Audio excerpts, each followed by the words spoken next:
Thank you for joining us virtually for this discussion on the Canadian economy. My name's Shelly Hagan, and I'm a reporter with Bloomberg News covering the Canadian economy from Ottawa. We have some wonderful panelists today, including Beata Caranci, Chief Economist at Toronto Dominion Bank, Jean Boivin, Global Head of Research at BlackRock, and Stéfane Marion, Chief Economist at National Bank Financial. So needless to say, for those of you who joined us at last year's conference in New York, this global economic backdrop couldn't be any more different given the pandemic and the devastation it caused worldwide. So I'd like to start off with a discussion from Jean on what he's expecting over the next 1 to 2 years for the global economy as we recover the pandemic. So what, Jean, is your global outlook? Great. Well, thank you very much for having me. I'm very delighted to be here. So I guess a couple of key observations I would make at the outset. The first one is, this shock is of a different nature than a typical cycle. I think that's very important to put out at the outset. As a result, the near-term impact has been unprecedented, and we've been already going through this. But it is one where the restart is real. I think we are seeing that happening now globally. It's been happening somewhat faster than even we had been expecting. And even like a few months ago, we were in a world where we were expecting to be back more or less at the level we were pre-shock, or like at the beginning of this 2020 year, at the end of 2021. So I think that frames a bit how we're seeing the global outlook. It's one where a very deep shock for now, but one that we're recovering eventually over the course of the next 18 months. But that's predicated on a few things. I think the trajectory of the virus is what it is, and we'll see some flare-up. So we see that as being part of the outlook that I've already described. So it's not one where the virus stays under control, but we have some flare-ups. But what is really crucial is we get the continuous policy support that has been expecting, and there's bigger risks. And in particular, I would point to currently in the U.S., difficulties in reaching an agreement on the fiscal side. And there's a bit more now of a risk that we're going to see an early retrenchment of the fiscal support. So the story I've provided here, the outlook we have is predicated on eventually getting ongoing support, but there's a risk, downside risk to this. But again, it's not 2008. We're talking about a cumulative shock that is a fraction of what we've seen, post-global financial crisis back in 2008. And we do actually have to take one question from the audience, which is on when Canada's economy will fully recover from this recession. And so what is your timeline on that? And if all the panelists can just give a short timeline for that.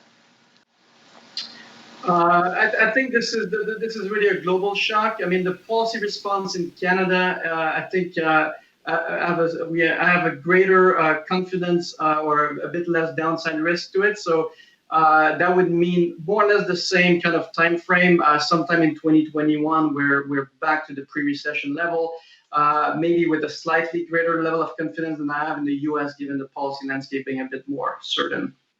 And Stéfane?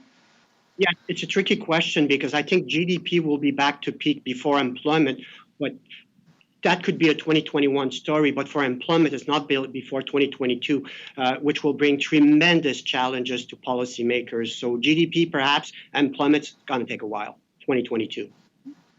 And Beata? I would agree with what Stéfane said on differentiating between economic output and the labor market scarring that will persist. I'll just add one positive note, though. We had two really large revisions to forecast by two institutions last week. The OECD and the Federal Reserve, both of them did massive upward revisions to their economic outlooks and their unemployment rates, to the point where the Fed now is actually more optimistic on unemployment than consensus. So making the point that we're all taking a little bit of a stab in the dark. And Beata, I did want to touch on a topic on the central banks, and what we've seen from this pandemic is central banks, including the Bank of Canada, have committed to keeping interest rates low for a long time until the economic recovery is fully underway. And so there's been a view that central banks might allow inflation to run harder than usual before raising rates. How do you think this could affect Canada, given the trade-off between raising rates and, of course, the high household debt levels that we have here in Canada? Well, first I would say the burden of proof is going to be on inflation because basically we've had inflation chronically below 2% for the last decade. If you look at the Bank of Canada's three metrics that they follow, they were averaging between 1.6 and 1.8 for a decade. So while I think we would, the central banks are would prefer that expectations rise above 2%, that is a high bar given what we've seen in the last decade. Ultimately, they don't manage debt based on what they do with interest rates. What they're after is the holistic view of the economy. A byproduct of that is inflation. So if we get greater labor market scarring, we end up with a cycle that is much more belabored than would otherwise be the case from the central bank. So for us, we don't actually think the central bank is going to be raising interest rates to 2024. So that's quite a ways out. And that in itself helps to manage the debt burden, but that would not be their intent.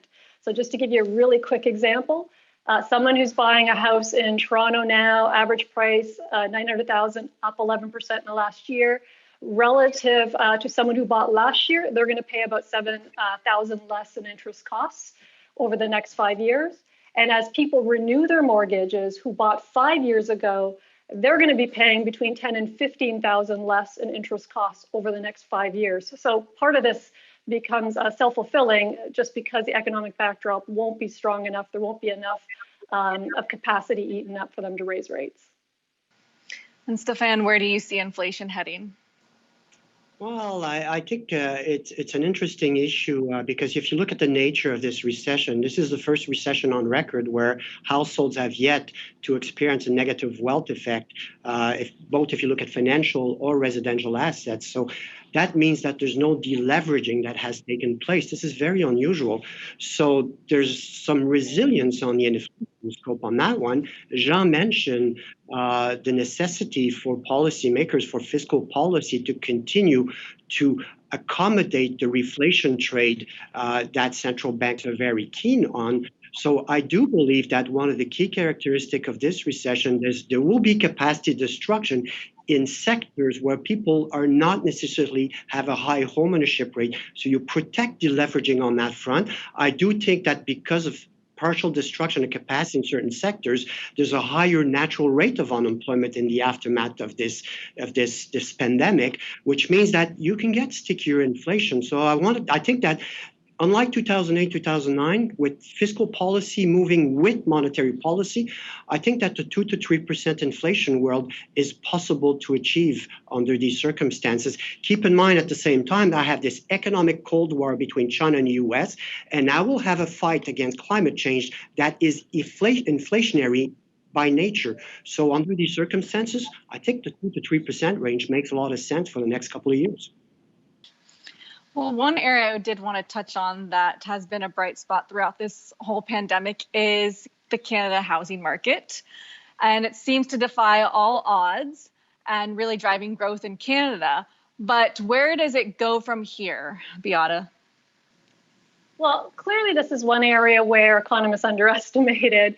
We were one of the more optimists on the street, and yet, what we're seeing in the market just blew away everybody's expectations. So there's a couple of things that forecasters got wrong, and you'll see it in a graph that will come up, basically showing you our equation for home sales and what happens when you substitute the income side of the economy for a way instead of unemployment rate. So traditional home sales models will often have the unemployment rate as a key predictor of sales. Take that out and put in income, you get completely different trajectories for where sales are predicted to go. And that's because income is not behaving as it should with an unemployment rate of around 10%. And that's because the job market has been distorted to those who are on the lower income side in terms of job losses, whereas it has been highly preserved on the income side for your middle and upper income, in addition to the government supports. So that's the first pillar that would have to fall for us to be in a bear market on housing.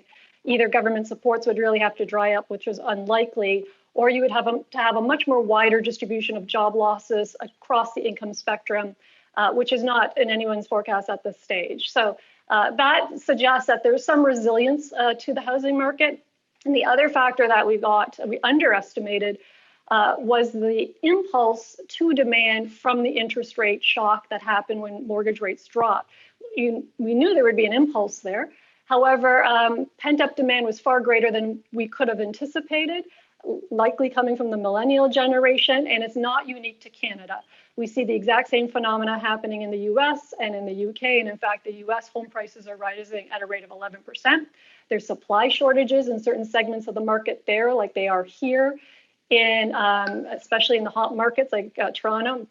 You are seeing very tight supply in the detached market, and this is lifting those average prices. So, where to from here? It's obviously not sustainable at the rate we're going. You can see in that graph that we level off in sales because affordability will continue to erode, moving away the advantage of the low interest rate environment.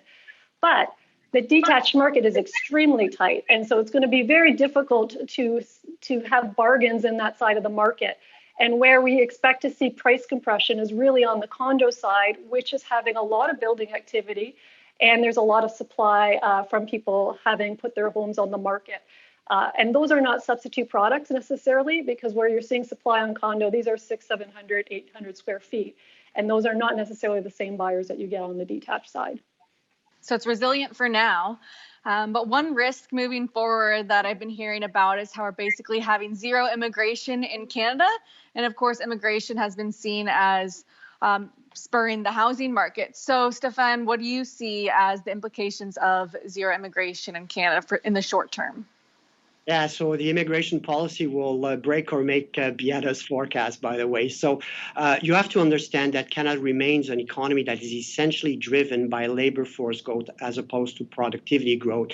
And that comes from an immigration policy that is skewed to highly educated young immigrants that settled in large urban areas. What we do know, Shelly, is that since the beginning of the year, our run rate for immigrants, permanent immigrants coming into Canada, is still positive. It's 17,000 a month, but we're well undershooting the normal target of 30,000 people a month. Still, we still have labor or working age population growing at 1.2% year over year in this country versus 0.6% in the US. Okay, that's important to keep in mind.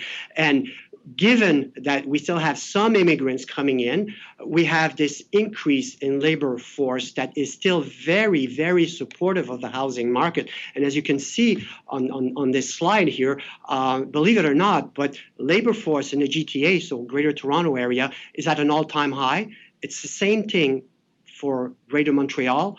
So you compare the three top metropolitan areas in Canada versus the three top metropolitan areas in the US, where there's been virtually no labor force growth for the past decade, then you understand the support that comes to the housing market from this immigration policy. So to answer your question, Shelly, we need, in my opinion, at least 200,000 immigrants a year going into 2021 because there are difficult labor market conditions to help support the resilience in the housing market. 90% of household formation depends on our immigration policy. I doubt that we'll be able to reach the 330,000 annual quota set by the government next year because of these difficult labor market conditions. But at 200,000, I still have resilience. So it's a slowdown, but still to this day supportive to the housing market.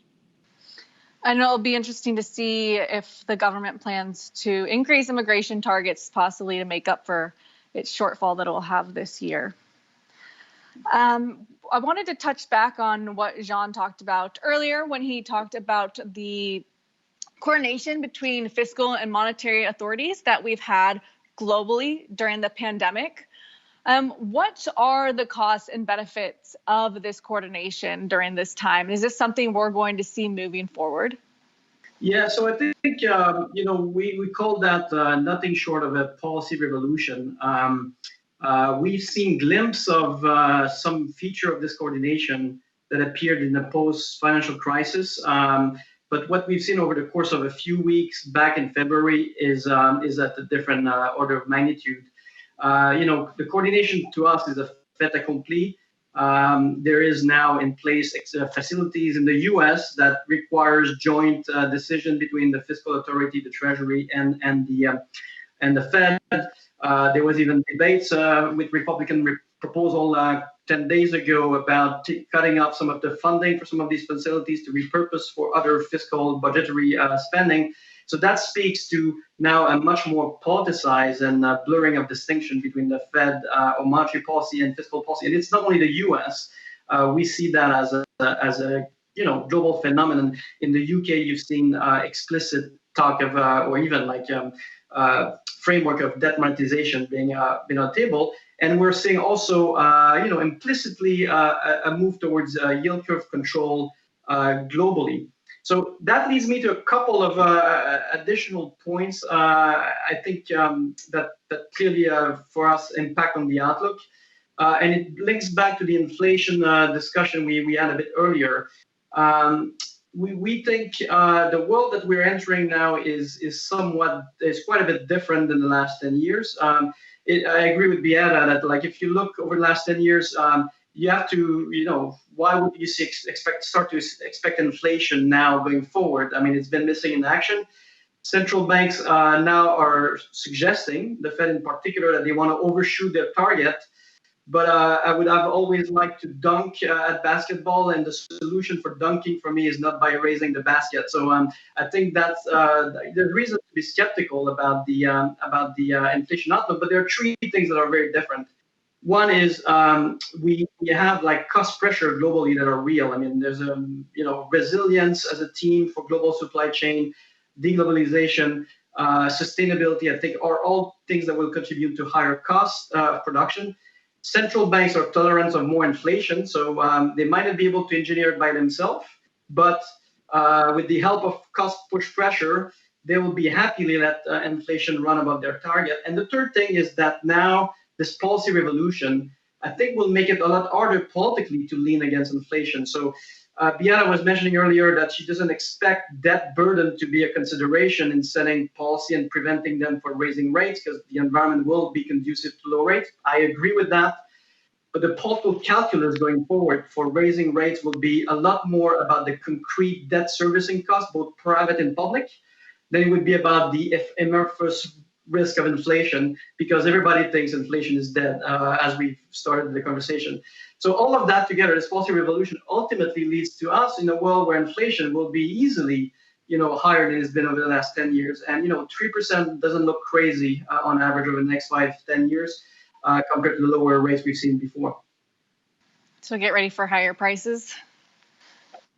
Somewhat higher. I mean, we're not calling about any hyperinflation or any 5 running away inflation, but 3% will feel very different for consumer and investors compared to what we've seen up to now. In addition to the policy revolution, where we've seen the fiscal and monetary coordination, something else we've seen from the Bank of Canada is their kind of focus on income inequality, which is also a political issue. So do you feel, Stéfane, that this is an issue a central bank should be concerned about? And how does Canada fare on income inequality versus other countries? I think they can talk about it, but they have to make sure they talk about it properly. I take issues with the latest speech from the central bank where they look at Canada, they say, we're just middle of the pack when it comes to income equality, and a lot of countries are doing better than we do.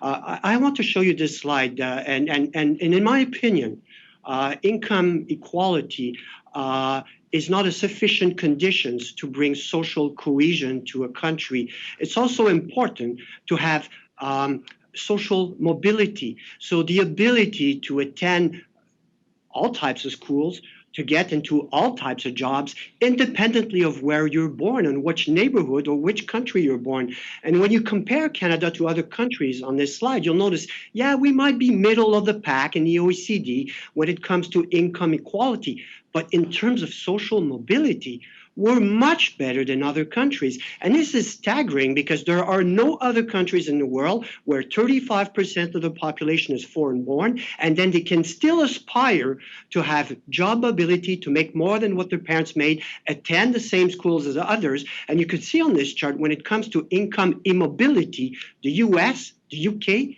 Italy, they're not doing very well on that front. So that increases the tensions in terms of social cohesion and brings about more populism. I think from our side of the Atlantic in Canada, I think the key will be to say, how do we cope? How do we ensure that we still have this social mobility? And that goes into providing all these measures that can improve structurally, say, for example, the participation of women in the labor force, to make sure that labor market policies are flexible as they were prior to the pandemic. I think that is the key, Shelly, not just income equality, social mobility is key to make sure that you preserve this social cohesion, and we have done very well over the past decade. During the pandemic, the federal government has unveiled a host of programs to help with people who have lost income, like CERB, and of course, they've been helping out businesses with the wage subsidy. So the government is running a pretty large deficit. So I'm curious, Jean, at what point would you be worried about the level of debt to GDP ratio? Well, I've been involved in discussion not so long ago, but it looks like decades ago around what is the target level for debt to GDP ratios that we think should be aspiring. There were attempts to have G20 agreements on what that might look like. Those numbers look like ridiculous now, given where we are. We're talking about debate about 60, 80%. That's completely irrelevant now. So it's very difficult to come up with a number, and I don't think that's necessarily very useful. What I would say is two or three things. The first one is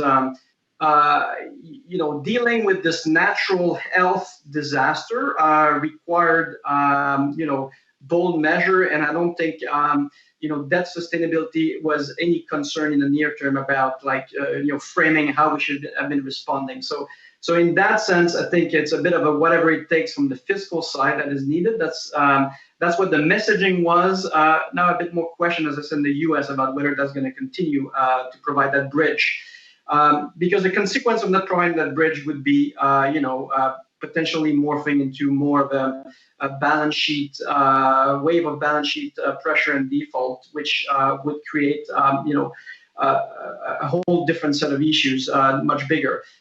So I don't think the debt or the deficit is really necessarily a concern that should frame the policy response in the near term. I do think, however, that I'm going back to my policy revolution. I do think it changes the way monetary policy and fiscal policy will be able to react. So I think there's no number where that sustainability becomes like magically a worry. But I think we'll feel the debt servicing costs both on the public and on the private sector side from any tightening of monetary policy. And that's going to become more real going forward. So I think the answer is not so much what the number is, but it's more the constraint it's going to be providing now on the policy landscape, to my mind. And we may find out more this fall on their other spending measures in the fiscal update. But for our last question, of course, we have the upcoming U.S. election. So, Beata, what would it mean for Canada if Biden versus Trump wins? Yeah, big question. So I think first it's always important to remember that the purse is controlled by Congress. So a Biden win with a split Senate and House means that puts a speed limit on what the president can do, and likewise for Trump. And so if you live in a world, let's presume that it's a Biden win across all three chambers, what could that mean for Canada, or at least where his policy lean is? Certainly the view is, Biden's plan is for far more progressivity in the taxes and to unwind some of the corporate tax cuts that were put under Trump. And so from a Canadian perspective, that would help to level the playing field from a corporate tax perspective. Certainly Biden would be friendlier on international relations, and we wouldn't have random tariffs put on us with the frequency that's been happening, with the aluminum being the latest and then removed. But at the same time, let's remember Democrats in their platform tend to be tough on trade. So while he would have a more diplomatic approach to it, China would still very much remain in crosshairs, and there would be an element of pressure to remain tough on trade. So those are some of the positives, with the trade side being a bit more ambiguous. And then on the negative side for Canada, Biden is against the Keystone, and so while right now environmental and court action is holding that up, it would be dead on delivery under Biden, and that could be net negative for the Canadian dollar. They also have Buy American under the government procurement projects, which means Canadian companies that are currently feeding into the government procurement process could be cut out from that perspective. So again, I think Canadians have a natural lean towards Democrats based on our own government selection. However, it's not clear cut that a Democratic win will be all that net positive for Canada. It's going to be 6 of one, half a dozen of another in terms of what we end up seeing. So, and certainly, as Stéfane mentioned, how important immigration is to Canada. Well, we have been benefiting from very tough immigration laws in the US that has no doubt made Canada a top selection for countries around the world. And Biden would definitely be more open to immigration, as well as in particular skilled immigration. And so we would be competing against a much tougher market in the event that they do immigration reform on that front. Can I chip in very quickly on two points just to maybe emphasize two things in line with what Beata was saying. I think there are two key points to our analysis. One is the difference between a Biden sweep and a divided like Senate and Democrat is huge. I think it can amount to 5% of nominal GDP, in the two scenarios. So that's I think it's important to focus on the difference between those two, even if it's Biden in both. It's a different world. And the second is, I think, the global push to sustainability in different form, but both from the regulations, but also the push that is already driving investors, I think will be supercharged in a Biden Democratic sweep. That would be another big difference. You see Biden contributing more, you said, to the GDP? So it's Biden in both cases, but Biden with a sweep, having both a Democratic House and Senate, would lead to a much bigger boost to GDP than if it's a divided Senate and Congress. And the difference is significant. Like we're talking about 5%, and then the implication for sustainability globally is also significant. Stéfane, did you want to add anything? Well, in the short term, I'm concerned about a contested election. So I think that from a market perspective would be the first hurdle, and then we'll see after that.